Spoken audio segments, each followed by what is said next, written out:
Hello friends, एक बार फिर से स्वागत है आपका हमारे YouTube channel Sonu competition classes के अंदर। गाइज, हमने पहले वाली वीडियो के अंदर देखा था हमारा चित्तौड़गढ़ दुर्ग, जिसके अंदर हम देख चुके हैं चित्तौड़गढ़ का जो निर्माण है वो किसके द्वारा करवाया गया था, चित्तौड़गढ़ कौन सी श्रेणी के अंदर आता है, चित्तौड़गढ़ के ऊपर आक्रमण जो प्रारंभिक आक्रमण हुए थे विदेशों के द्वारा वो किन किन के द्वारा और कब किए गए थे। जो मुख्य बातें हैं वो हम क्या अपने लास्ट वाले वीडियो में देख चुके हैं। और आज का जो हमारा सेकंड पार्ट है वो है चित्तौड़गढ़ दुर्ग के बारे में, जिसके अंदर हम देखेंगे कि इसके अंदर साखे कितने हुए थे, कौन कौन से साखे हुए थे, किसके द्वारा आक्रमण किया गया था और इसकी सन क्या थी। ठीक है, फिर जो महाराणा कुंभा है जिसको इसका आधुनिक निर्माता भी कहा जाता है और उसके द्वारा यहाँ पे किन किन प्राचीरों का या फिर किन किन मंदिरों का निर्माण करवाया गया था, उसके द्वारा किन किन चीज़ों का यहाँ पे निर्माण करवाया गया था। और महाराणा कुंभा ने इसका जो आधुनिक निर्माता इसको इसलिए कहा जाता है महाराणा कुंभा को, क्योंकि जो चित्तौड़गढ़ दुर्ग है इसका जो पहला निर्माण है, इसका जो मूल निर्माण है यानी मुख्य जो निर्माण है वो चित्रागत के द्वारा करवाया गया था, जो एक मौर्य शासक था। ठीक है, और जो इसका पुनर्निर्माण महाराणा कुंभा के द्वारा करवाया गया था, इसलिए उसको क्या कहा जाता है, आधुनिक निर्माता भी कहा जाता है। ओके गाइज, तो स्टार्ट करते हैं। चित्तौड़गढ़ दुर्ग कहाँ पे है? चित्तौड़गढ़ दुर्ग चित्तौड़गढ़ के अंदर है। तो अभी हम देखेंगे सबसे पहले कि महाराणा कुंभा, जिनको चित्तौड़गढ़ दुर्ग का आधुनिक निर्माता भी कहा जाता है। ठीक है, तो जो चित्तौड़गढ़ दुर्ग है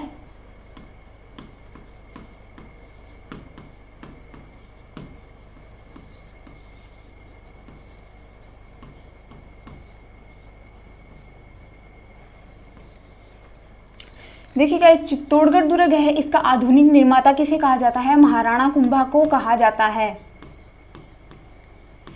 जिन्होंने चित्तौड़गढ़ दुर्ग का पुनर्निर्माण करवाया था।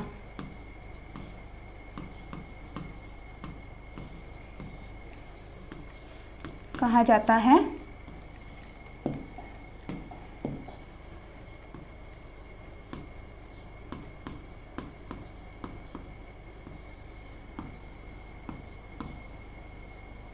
महाराणा कुंभा को।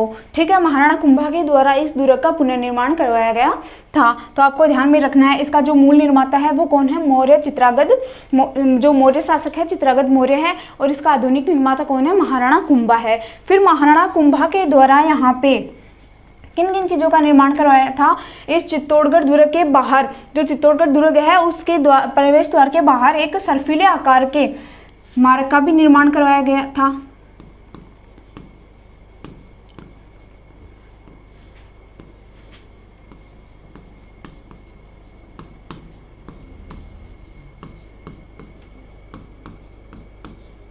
मार्ग का निर्माण वो किसके द्वारा करवाया गया था? महाराणा कुंभा के द्वारा ही करवाया गया था।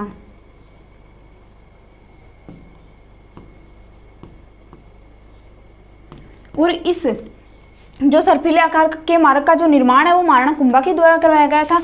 देखिए, सर्पिले आकार यानी कि ऐसे इस मार्ग का निर्माण करवाया गया था, क्योंकि जो सेना है यहाँ पे ये है दुर्ग, और इस प्रकार के मार्ग का निर्माण है वो महाराणा कुंभा के द्वारा करवाया गया था, क्योंकि इस दुर्ग के अंदर इस जो मार्ग का निर्माण करवाने का जो उद्देश्य था वो क्या था कि जो शत्रु सेना है, ठीक है, शत्रु सेना जब तक इस दुर्ग के ऊपर आक्रमण करने के लिए आती है तो उसको आने में ही इतना समय लग जाएगा इस मार्ग के ऊपर चलते चलते कि जो सेना रहती है इस दुर्ग के अंदर उनको क्या है, पता चल जाएगा कि जो शत्रु सेना है वो दुर्ग के ऊपर आक्रमण करने वाली है, और वो क्या हो जाएंगे, सचेत हो जाएंगे। इसीलिए इस मार्ग का निर्माण करवाया गया था महाराणा कुंभा के द्वारा। ठीक है, फिर महाराणा कुंभा के द्वारा इसके अंदर 7 पोलों का भी निर्माण करवाया गया था। तो वो पोल कौन कौन से हैं? पोल या फिर दरवाजे,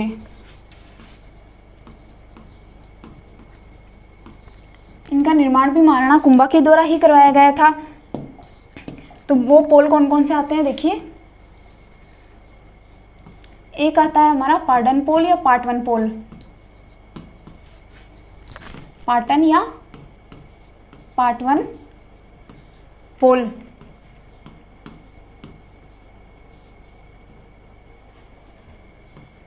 ये जो पाटन पोल है यहाँ पे महाराणा बाग सिंह की छतरी बनी हुई है। बाग सिंह कौन थे? देवलिया के जो देवलिया प्रतापगढ़ है वहाँ के ठाकुर थे। देवलिया प्रतापगढ़ के ठाकुर थे बागसी, और इन्होंने जो द्वितीय शाखा हुआ था चित्तौड़गढ़ का, उसके अंदर क्या केसरिया धारण किया था, तो वो भी हम आगे देखेंगे। तो यहाँ पे क्या है, बागसी की छतरी बनी हुई है।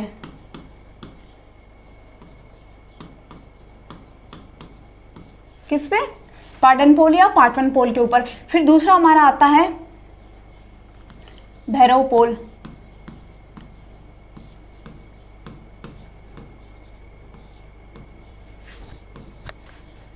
फिर आता है हमारा हनुमान पोल।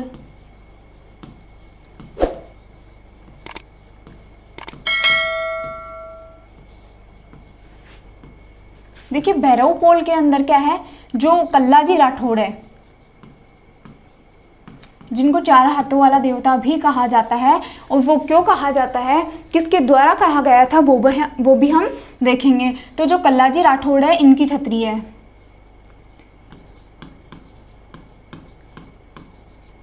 कल्लाजी राठौड़ की छतरी बनी हुई है।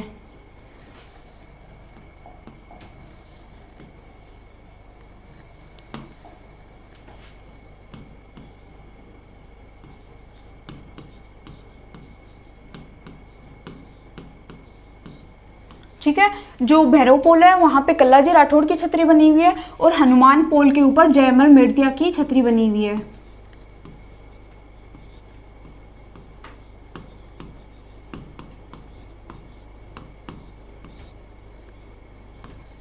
ठीक है, तो पाटन पोल या पाटवन पोल के ऊपर बागसी की छतरी बनी हुई है। फिर हमारा भैरव पोल, तो वहां पे कल्लाजी राठौड़ की छतरी बनी हुई है, और हनुमान पोल के ऊपर जयमल मेड़तिया की छतरी बनी हुई है। फिर हमारा आता है पाटन पोल, भैरव पोल, हनुमान पोल, गणेश पोल। एक कौन सा है, गणेश पोल।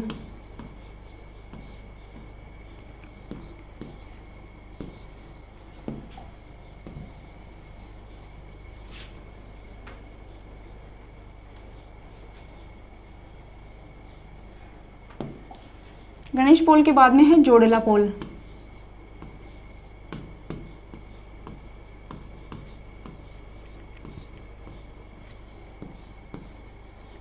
कितने हो गए, पहला है पाटन पोल या पाटवन पोल, दूसरा है भैरव पोल, तीसरा है हनुमान पोल, चौथा है गणेश पोल, और पांचवा है जोड़ा पोल। ठीक है, फिर आता है हमारा लक्ष्मण पोल।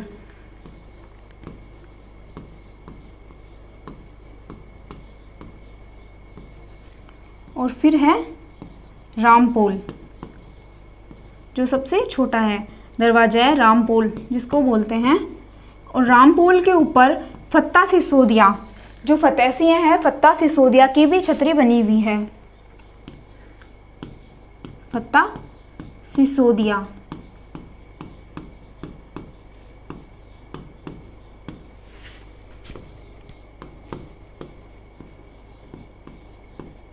ठीक है, तो आपको ये ध्यान में रखना है, यहाँ पे कितने पोल है, कुल 7 पोल है, 7 पोल है। और इनका जो निर्माण है, इनका निर्माण किसके द्वारा करवाया गया था, महाराणा कुंभा के द्वारा करवाया गया था, जिसमें पहला है हमारा पाटन पोल। ठीक है, दूसरा आता है हमारा हनुमान पोल, ठीक है, सॉरी भैरव पोल, भैरव पोल, तीसरा है हनुमान पोल, चौथा है गणेश पोल, पांचवा है जोड़ला पोल, फिर आता है लक्ष्मण पोल, और जो 7 नंबर का है वो कौन सा है, राम पोल, जहाँ पे फतेह सिंह की छतरी बनी हुई है। तो ये जो 7 पोल है वो कहाँ पे बने हुए हैं, चित्तौड़गढ़ दुर्ग के अंदर बने हुए हैं, और महाराणा कुंभा के द्वारा बनाए गए थे। इसको मैं दोबारा लिख देती हूँ। सर्फिले आकार के मार्ग का निर्माण भी महाराणा कुंभा के द्वारा करवाया गया था।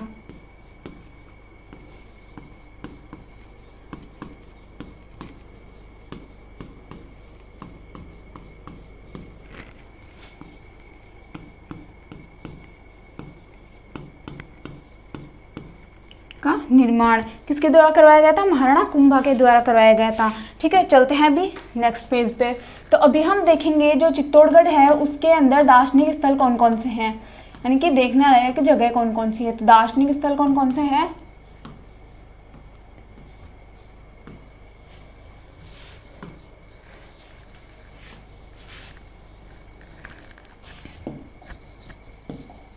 तो सबसे पहले देखिए महल, यहाँ पे महल,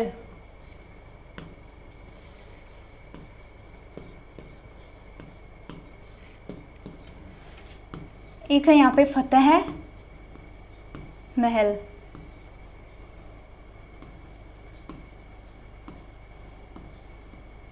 फतेह महल है। यहाँ पे एक पद्मिनी महल है, जो रानी पद्मिनी थी रावल रतन सिंह की पत्नी।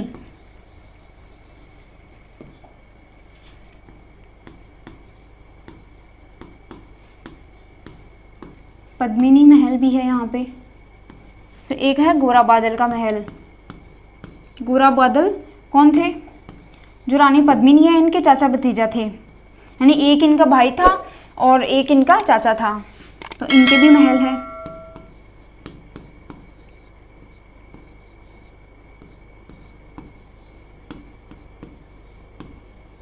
गोरा बादल के महल भी यहाँ पे बने हुए हैं। तो यहाँ पे फतेह महल है, पद्मिनी महल है, गोरा बादल के महल है और एक यहाँ पे क्या है, हमीर महल भी है।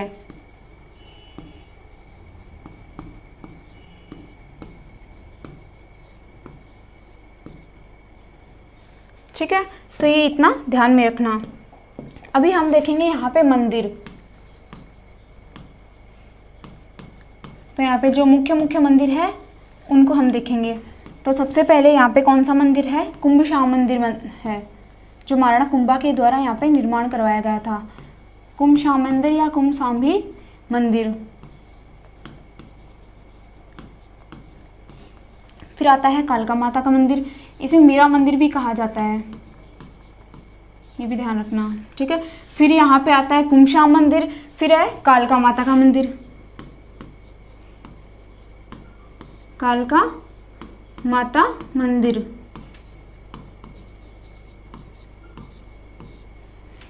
फिर एक है मोक्कल मंदिर,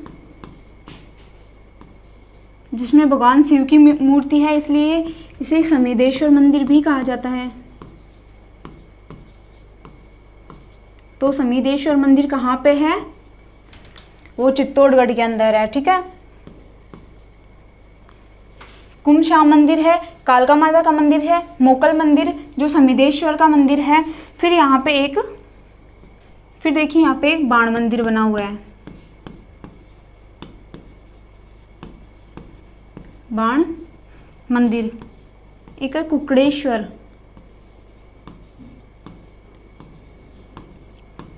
कुकड़ेश्वर महादेव का मंदिर।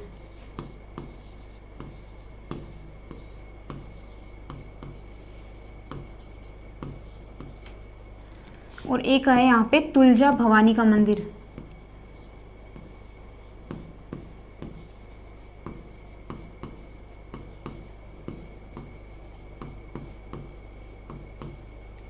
तो ये जो मुख्य मुख्य मंदिर है वो मैंने आपको करवा दिए। यहाँ पे कुंभशाह मंदिर है, जिसे मीरा मंदिर भी कहा जाता है, क्योंकि कुंभशाह मंदिर के अंदर मीरा मंदिर क्यों कहा जाता है कि इसके अंदर जिस मंदिर के अंदर जो मीरा है वो कृष्ण की भक्ति करती थी, वो कृष्ण की मूर्ति कुंभशाह मंदिर के अंदर लाके रखी गई है, इसलिए इसे मीरा मंदिर भी कहा जाता है। फिर यहाँ पे एक कालका माता मंदिर है, जिसे सूर्य मंदिर भी कहा जाता है, सूर्य मंदिर भी कहा जाता है। फिर यहाँ पे मोक्कल या समेदेश्वर महादेव का मंदिर है, बाण मंदिर है, कुकड़ेश्वर महादेव का मंदिर है और तुलजा भवानी का मंदिर भी यहाँ पे बना हुआ है। फिर यहाँ पे कुछ तालाब और बावड़ियाँ भी है। वैसे तो यहाँ पे कुल तालाबों की संख्या है वो 84 है। यहाँ पे कुल कितने तालाब बने हुए हैं? 84 तालाब बने हुए हैं। किंतु अगर हम कुछ मुख्य मुख्य तालाबों की बात करें तो यहाँ पे एक झालीबाव की बावड़ी बनी हुई है,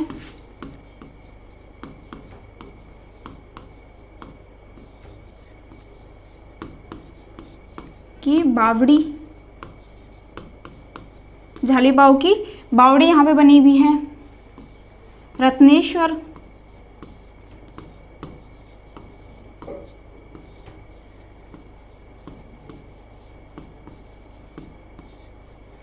रत्नेश्वर तालाब भी है यहाँ पे। ठीक है, तो ये जो मुख्य मुख्य बातें थी वो मैं आपको बता चुकी हूँ। यहाँ पे फतेह महल है, पद्मिनी महल है और गोरा बदल के महल है, और यहाँ पे एक हमीर महल है। फिर मंदिरों के अंदर आते हैं हमारी कुमशाम मंदिर, कालका माता का मंदिर, मोकल समिदेश्वर महाराज का मंदिर, और एक है बाण मंदिर, कुकड़ेश्वर महादेव का मंदिर, और एक है तुलजा भवानी का मंदिर। ठीक है, फिर यहाँ पे जो कुल तालाबों की संख्या है वो है 84, और यहाँ पे एक जालीबाव की बावड़ी भी बनी हुई है। ठीक है, और रत्नेश्वर तालाब है। अभी हम बढ़ते हैं नेक्स्ट पेज पे। तो नेक्स्ट पेज, इसके अंदर यहाँ पे एक चंवरी भी है, संगार चंवरी जिसको बोलते हैं।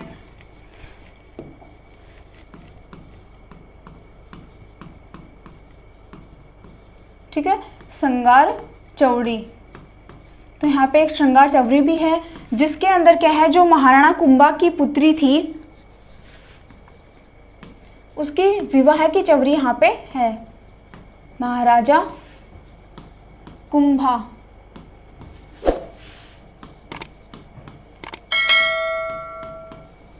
की पुत्री रमादेवी, रमाबाई की चवरी यहाँ पे विवाह चवरी।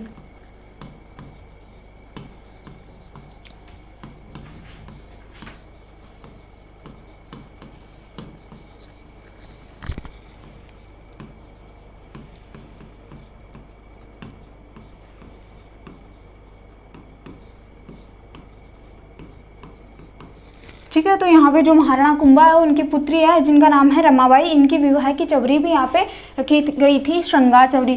किंतु ये ध्यान में रखना, जो श्रृंगार चवरी है इसका निर्माण महाराणा कुंभा के द्वारा नहीं किया गया है। इसका जो निर्माण है वो भी एक मुख्य बात है, यानी कि इम्पोर्टेंट पॉइंट है।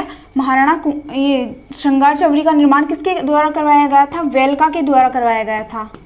ठीक है, श्रृंगार चवरी का जो निर्माण है वो वेलका के द्वारा करवाया गया था। और यहाँ पे क्या है, जो रमाबाई है इनके विवाह की चौरी यहाँ पे रखी गई थी, इनका विवाह यहाँ पे किया गया था। तो रमाबाई का जो विवाह है वो मंडलिक के साथ हुआ था।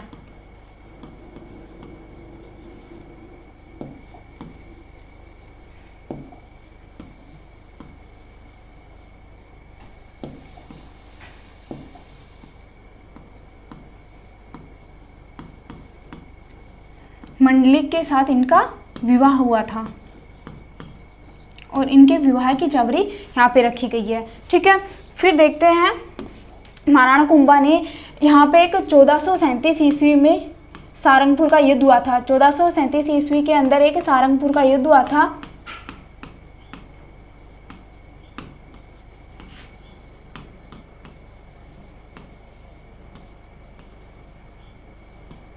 जो किसके भी किन किन के मध्य हुआ था? 1437 ईस्वी के अंदर जो सारंगपुर का युद्ध हुआ था वो महाराणा कुंभा और इल्तुतमिश के महमूद खिलजी। यहाँ पे जो 1437 ईस्वी के अंदर सारंगपुर का युद्ध हुआ था वो किन किन के मध्य हुआ था?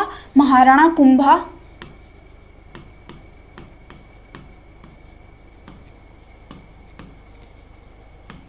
कुंभा और महमूद खिलजी प्रथम के बीच हुआ था।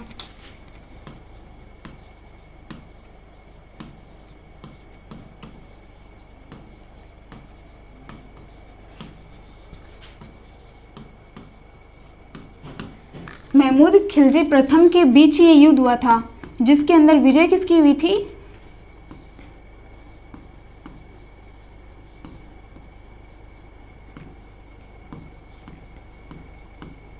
इसके अंदर विजय हुई थी महाराणा कुंभा की। ठीक है, और इसी विजय के उपलक्ष्य में महाराणा कुंभा के द्वारा कीर्ति स्तंभ या फिर विजय स्तंभ का निर्माण करवाया गया था। तो विजय किसकी हुई थी?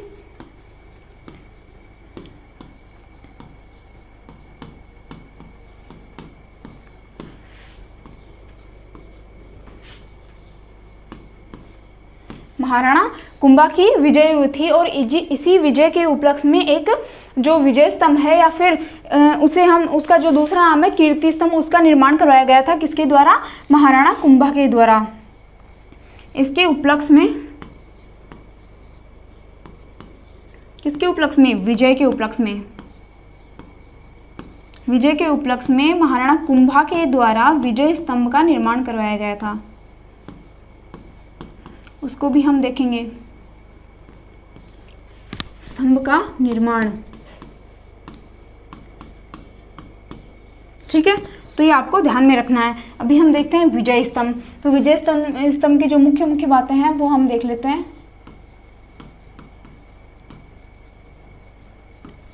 विजय स्तंभ कहाँ पे है? चित्तौड़गढ़ के अंदर है। और विजय स्तंभ के अंदर जो विजय स्तंभ है ये कितना मंजिला है? विजय स्तंभ 9 मंजिला है।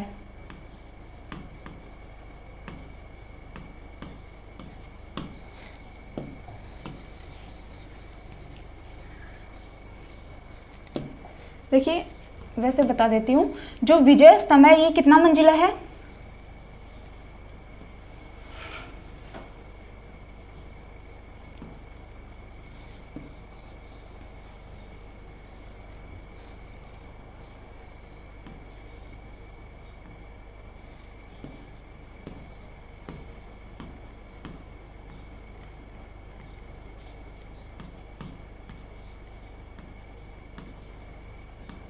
और 9, जो विजय स्तंभ है ये 9 मंजिला है।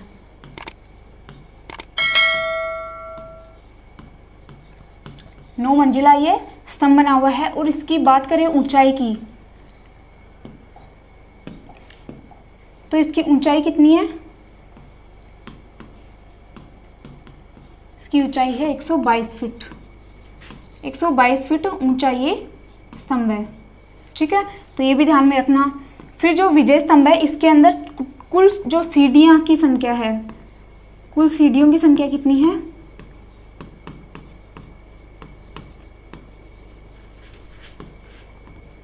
157 सीढ़ियाँ हैं इसके अंदर। ठीक है, तो इसके अंदर कुल सीढ़ियाँ हैं 157 और ये 9 मंजिला है। तो इसकी ऊंचाई कितनी है? 122 फीट ऊंची ये बनी हुई है। फिर जो तीसरी जो मंजिल है इसके अंदर क्या है? जो सभी मंजिलें हैं, यानी कि जो विजय स्तंभ है उसके अंदर अनेक देवी देवताओं की मूर्तियां जड़ाई हुई है। यानी कि ये पूरा जो विजय स्तंभ है ये किससे जड़ा हुआ है? अनेक जो हिंदू देवी देवताएं हैं इनकी मूर्तियों से सुसज्जित ये विजय स्तंभ है। इसलिए इसे क्या कहा जाता है? प्राचीन मूर्तियों का, देवी देवताओं की मूर्तियों का जो संग्रहालय भी इस दुर्ग को कहा जाता है। ठीक है, इसके उपनाम भी हम देखेंगे। जो तीसरी जो मंजिल है इसके अंदर क्या है? 9 बार अल्लाह नाम लिखा हुआ है।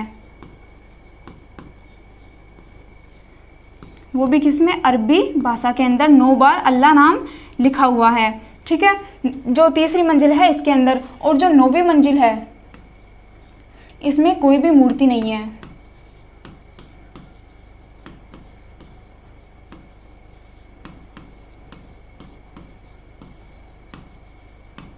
ठीक है, तो ये भी आपको ध्यान में रखना है। और ये जो पूरा विजय स्तंभ है और इसके जो मुख्य प्रवेश द्वार है वहाँ पे भगवान गरुड़ की या भगवान विष्णु की प्राचीन मूर्ति स्थापित है। इसलिए इसको क्या कहा जाता है? विष्णु ध्वजगढ़ या फिर गरुड़ ध्वजगढ़ भी इसको कहा जाता है। तो अभी इसको ये जो उपनाम है वो हम देख लेंगे, क्या क्या इसके उपनाम है।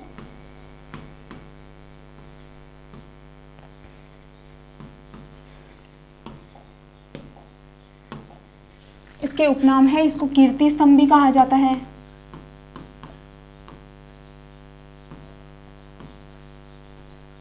फिर दूसरा इसको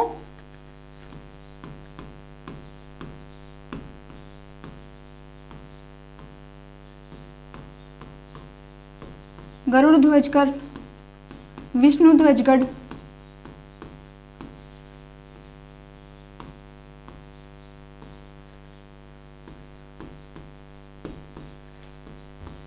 फिर आता है इसको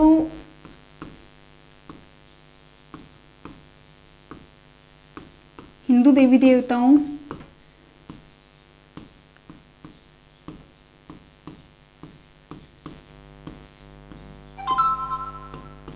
का संग्रहालय।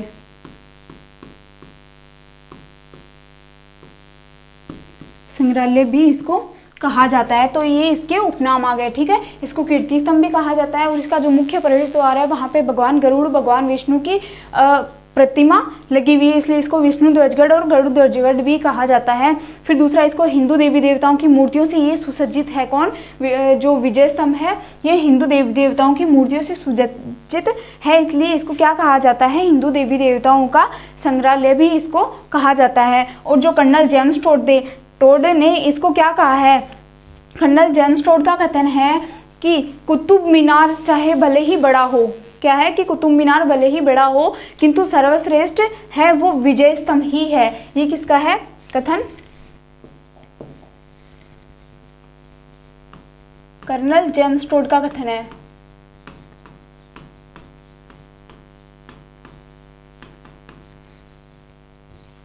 कर्नल जेम्स टोड ने क्या कहा था?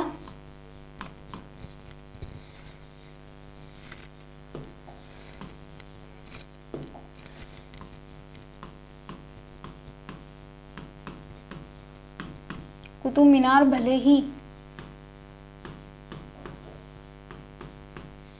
बड़ा हो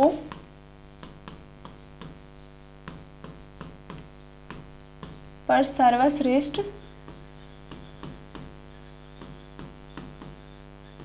विजय स्तंभ है। तो ये कथन किसका है? कर्नल जेम्स टोड का है।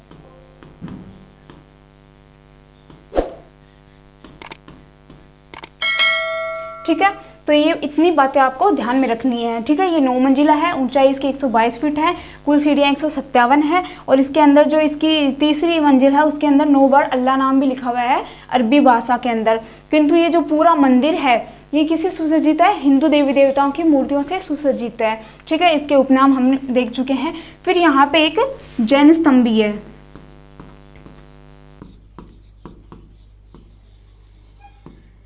यहाँ पे एक जैन स्तंभ भी बना हुआ है जो 7 मंजिला है। 7 मंजिला है और भगवान आदिनाथ को समर्पित है। जो जैन तीर्थंकर जिसको बोलते हैं आदिनाथ भगवान, इनको ये समर्पित है।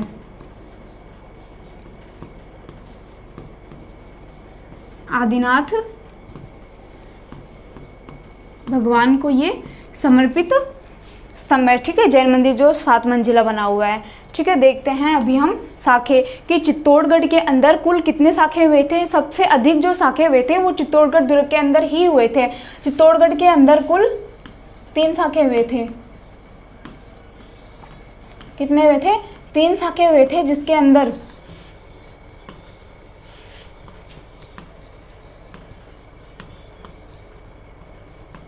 जो पहला शाखा है वो सन 1303 ईस्वी के अंदर हुआ था। और इस आक्रमणकारी कौन था?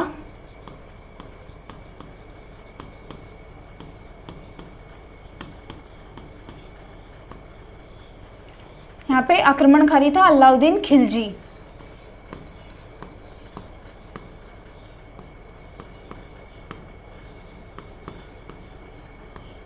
अलाउद्दीन खिलजी के द्वारा यहाँ पे 1303 ईस्वी के अंदर आक्रमण किया गया था। और इस आक्रमण करने का मुख्य कारण क्या था? जो रावल रतन सिंह हैं जिन्होंने 1301 ईस्वी के अंदर गद्दी को धारण किया था, चित्तौड़गढ़ गद्दी के ऊपर बैठे थे, किंतु 1303 ईस्वी के अंदर इनको क्या करना पड़ा? जो अलाउद्दीन खिलजी है इनके युद्धों का सामना करना पड़ा। ठीक है, तो जो अलाउद्दीन खिलजी है इन्होंने इनका जो मुख्य कारण क्या था यहाँ पे आक्रमण करने का? वो मुख्य कारण था रानी पद्मिनी को पाने की चाहत। ठीक है, जो रावल रतन सिंह की पत्नी थी रानी पद्मिनी, वो अति सुंदर रानी थी और उसी को पाने की चाह में इन्होंने यहाँ पे क्या किया? आक्रमण किया। तो अलाउद्दीन खिलजी के द्वारा यहाँ पे आक्रमण किया गया था। फिर यहाँ पे केसरिया किसके नेतृत्व में हुआ? देखिए, मैं आपको बता चुकी हूँ शाखा किसको कहते हैं? केसरिया प्लस जौहर को शाखा कहा जाता है। ठीक है, जहाँ पे केसरिया और शाखा दोनों हो उसको क्या कहा जाता है? शाखा कहा जाता है, जहाँ पे केसरिया प्लस शाखा जौहर हो। फिर यहाँ पे केसरिया रावल रतन सिंह के द्वारा किया गया था।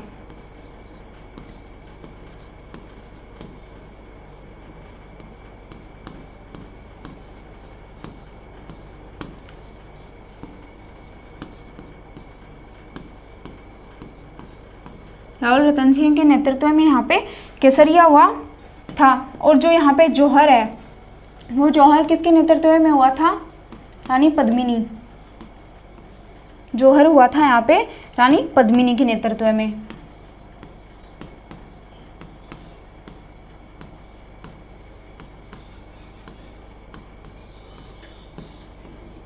पद्मिनी ने यहाँ पे, और अलाउद्दीन खिलजी ने रानी पद्मिनी को पाने की चाह में यहाँ पे आक्रमण किया था, और यहाँ पे केसरिया रावल रतन सिंह के द्वारा किया गया था, और जौहर है वो रानी पद्मिनी के द्वारा किया गया था। फिर जो अलाउद्दीन खिलजी है इन्होंने यहाँ पे अधिकार कर लिया और यहाँ का शासक किसको नियुक्त किया? यहाँ का जो शासक है वो अपने पुत्र खिज्र खां को यहाँ का शासक नियुक्त किया।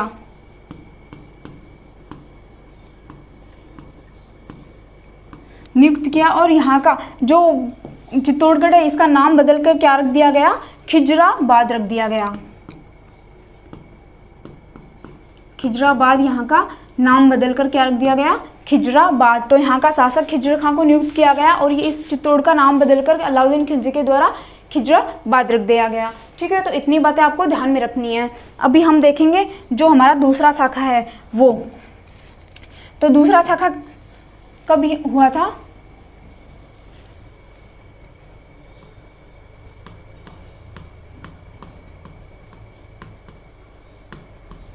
दूसरा शाखा हुआ था सन 1534-35 ईस्वी के अंदर हुआ था, जिसके अंदर आक्रमणकारी कौन था?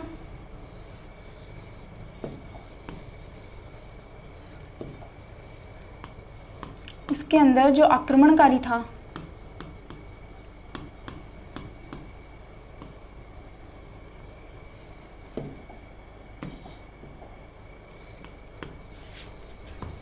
वो था बहादुर शाह है। बहादुर शाह के द्वारा यहाँ पे आक्रमण किया गया था और बहादुर शाह ने अपने सेनापति रूमी खां के नेतृत्व में यहाँ पे आक्रमण किया था। सेनापति रूमी खां के नेतृत्व में यहाँ पे आक्रमण किया गया था। ठीक है, तो जो बहादुर शाह था इन्होंने यहाँ पे आक्रमण किया था अपने सेनापति रूमी खां के नेतृत्व में।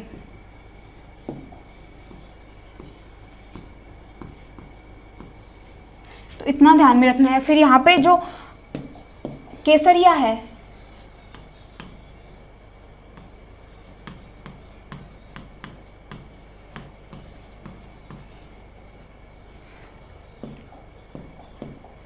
केसरिया यहाँ पे देवलिया के बाघ सिंह के द्वारा किया गया था। देवलिया प्रतापगढ़ के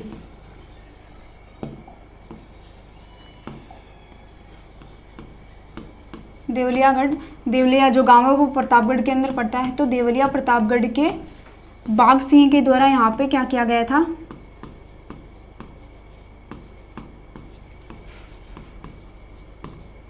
ठाकुर बाघ सिंह के द्वारा यहाँ पे क्या किया गया था? केसरिया किया गया था। और यहाँ पे जो जौहर है वह रानी पद्मिनी के द्वारा किया गया था, सॉरी रानी कर्मावती के द्वारा। जौहर रानी कर्मावती के द्वारा यहाँ पे जौहर किया गया था। जो हाड़ी रानी थी, रानी कर्मावती, इन्होंने पहले क्या किया? जो रानी कर्मावती थी, हाड़ी रानी कर्मावती के द्वारा हुमायूं को पत्र भेजा गया था, किंतु हुमायूं किसी कारणवश नहीं आ पाया, जिसकी वजह से यहाँ पे केसरिया हुआ। देवलिया प्रतापगढ़ के बाघ सिंह के द्वारा यहाँ पे केसरिया किया गया और जौहर रानी कर्मावती के द्वारा यहाँ पे किया गया। तो अभी हम देखेंगे जो यहाँ का लास्ट शाखा है वो है तीसरा शाखा।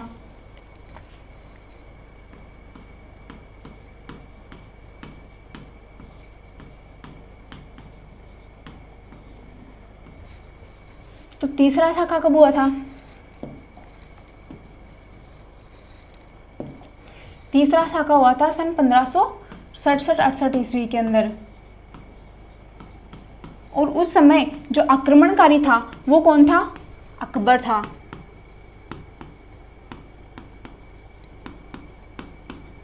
आक्रमणकारी कौन था?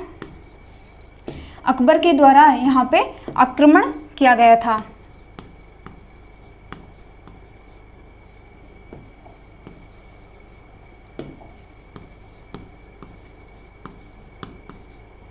अकबर, जो अकबर का सेनापति था आसफ खां,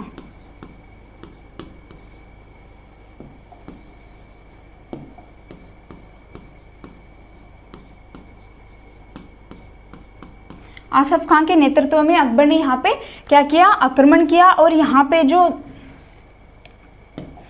केसरिया हुआ था वो किसके नेतृत्व में हुआ था,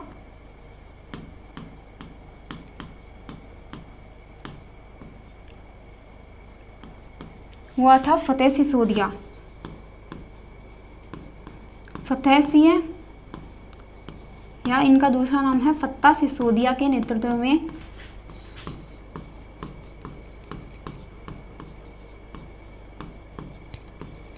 सिसोदिया के नेतृत्व में यहाँ पे केसरिया किया गया था। और इनके साथ थे जयमल मृतिया,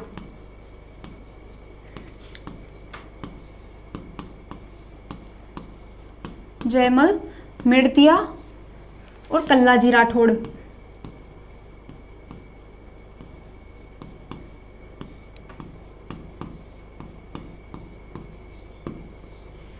इनके नेतृत्व में यहाँ पे क्या किया गया था, केसरिया किया गया था। किंतु मुख्य जो बात है, यहाँ का शासक कौन था, फतेह सिंह सिसोदिया यहाँ का शासक नहीं था। यहाँ के जो शासक थे वो उदा थे, ठीक है, यहाँ के शासक थे उदा या उदय सिंह, उदय सिंह यहाँ के शासक थे। किंतु उन्होंने क्या किया, यहाँ पे जो उदय सिंह थे वो पहाड़ों में चले गए थे, अपने संपूर्ण परिवार के साथ पहाड़ों में चले गए थे, जिसकी वजह से यहाँ पे जब अकबर के द्वारा आक्रमण किया गया था उस समय केसरिया फतेह सिंह सिसोदिया या फत्ता सिसोदिया के द्वारा, और जयमल मृतिया और कल्लाजी राठौड़ भी इनके साथ थे। इनके नेतृत्व में यहाँ पे क्या हुआ, केसरिया हुआ। तो जो जयमल मृतिया है, मैंने आपको बताया था जयमल मृतिया की जो छतरी बनी हुई है भैरव पोल के ऊपर, जयमल मृतिया की छतरी है वो कितने खंभों की है, 6 खंभों की छतरी है, 6 खंभों की छतरी भी यहाँ पे बनी हुई है, ठीक है। और जो कल्लाजी राठौड़ है इनको 4 हाथों वाला देवता भी कहा जाता है, इसलिए 4 खंभों की इनकी छतरी बनी हुई है। कहाँ पे,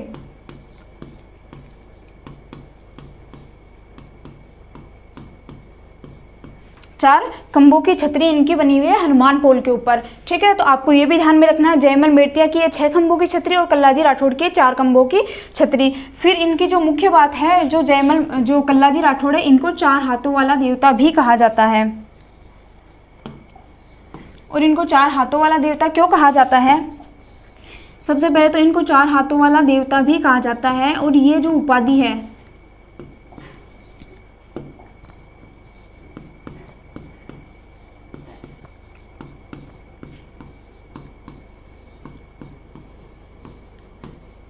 वाला देवता भी इनको कहा जाता है कल्लाजी राठौड़ को, यानी कि इतिहास के अंदर जो इनका जो अन्य नाम मिलता है वो है 4 हाथों वाला देवता। और 4 हाथों वाला देवता इनको इसलिए कहा जाता है क्योंकि जब ये युद्ध हुआ था, ये जो आक्रमण हुआ था अकबर के द्वारा, तो अकबर का जो सेनापति था आसफ खान, उसने क्या किया, चित्तौड़ का जो मेन मुख्य दरवाजा था उसको खोलने के लिए उसकी ओर बढ़ा। इसलिए जयमल मृतिया ने जब उसको देखा तो उसकी तरफ बढ़ा, किंतु जो अकबर है उन्होंने क्या किया, अपनी बंदूक से जयमल मृतिया के पैरों के ऊपर वार किया और जयमल मृतिया एक पैर से क्या हो गए, अपंग हो गए, जिसकी वजह से ये अच्छे से युद्ध नहीं लड़ पा रहे थे। और जो कल्लाजी राठौड़ था, ये क्या है, ये जो जयमल मृतिया मामा भांजा है, ठीक है। तो जयमल मृतिया को कल्लाजी राठौड़ ने अपने दोनों कंधों के ऊपर बिठाकर युद्ध लड़ा था। तो जो जयमल मृतिया इन्होंने भी अपने दोनों हाथों के अंदर तलवार लेके युद्ध लड़ा और कल्लाजी राठौड़ ने भी अपने दोनों हाथों के अंदर तलवार लेके युद्ध लड़ा, जिसकी वजह से जो सेना भी थी वो भी क्या है, मतलब चकाचौंध रह गई, ठीक है। और इसी वजह से जो अकबर थे इन्होंने इसको उपाधि दी थी 4 हाथों वाला देवता, ठीक है। तो कल्लाजी राठौड़ को ये उपाधि है, वो ये जो संज्ञा है वो अकबर के द्वारा दी गई थी 4 हाथों वाला देवता, और इसी वजह से इनको 4 हाथों वाला देवता भी कहा जाता है। तो क्लियर है। फिर यहाँ पे देखते हैं जौहर, जो जौहर है वो किसके द्वारा किया गया था, फतेह सिंह सिसोदिया की पत्नी फूलकवर के द्वारा, फतेह सिसोदिया की पत्नी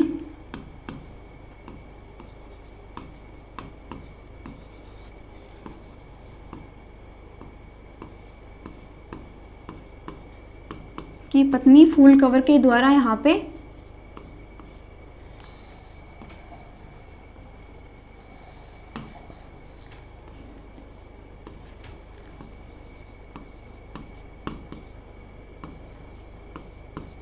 के नेतृत्व में यहाँ पे जौहर किया गया था। क्लियर। तो यहाँ पे पहला जो साका हुआ था वो सन 1303 ईस्वी के अंदर हुआ था, जिसके अंदर अलाउद्दीन खिलजी के द्वारा आक्रमण किया गया था। और उसके अंदर जो केसरिया हुआ था वो रावल रतन सिंह के द्वारा और जौहर रानी पद्मिनी के द्वारा किया गया था। ठीक है। फिर वहाँ पे शासक नियुक्त किया गया था वो खिजर खां को नियुक्त किया गया था, और उसका जो चित्तौड़गढ़ का नाम है वो खिजराबाद रख दिया गया। क्लियर। फिर जो दूसरा शाखा हुआ था वो सन 1534 या 35 ईस्वी के अंदर हुआ था, जिसके अंदर आक्रमणकारी कौन था? बहादुर शाह है, जिसने अपने सेनापति रूमी खां के नेतृत्व में वहाँ पे आक्रमण किया था। और वहाँ पे जो केसरिया हुआ था वो किसके द्वारा किया गया था? जो देवलिया प्रतापगढ़ के बाघ सिंह थे उनके नेतृत्व में वहाँ पे केसरिया किया गया, और रानी पद्मिनी के द्वारा जौहर किया गया था। फिर देखिए जो तीसरा शाखा है वो सन 1567-68 ईस्वी के अंदर हुआ था। तो 1567-68 ईस्वी के अंदर जो आक्रमणकारी था वो कौन था? अकबर। ठीक है। उसने आसफ खान के नेतृत्व में यहाँ पे आक्रमण किया था, और आक्रमण के दौरान यहाँ पे केसरिया हुआ था फतेह सिंह, जयमल मेड़तिया और कल्लाजी राठौड़ के नेतृत्व में यहाँ पे आक्रमण किया गया था। फिर जो जयमल मेड़तिया है इसकी 6 खंभों की छतरी भी बनी हुई है भैरव पोल के ऊपर, और जो कल्लाजी राठौड़ है इसकी 4 खंभों की छतरी भी बनी हुई है। ठीक है। और जो कल्लाजी राठौड़ है इसको 4 हाथों वाला देवता भी कहा जाता है, ये भी बहुत इंपॉर्टेंट पॉइंट है। फिर यहाँ पे जो जौहर है वो रानी फतेह सिंह की पत्नी रानी फूल कंवर के नेतृत्व में यहाँ पे जौहर किया गया था। ठीक है।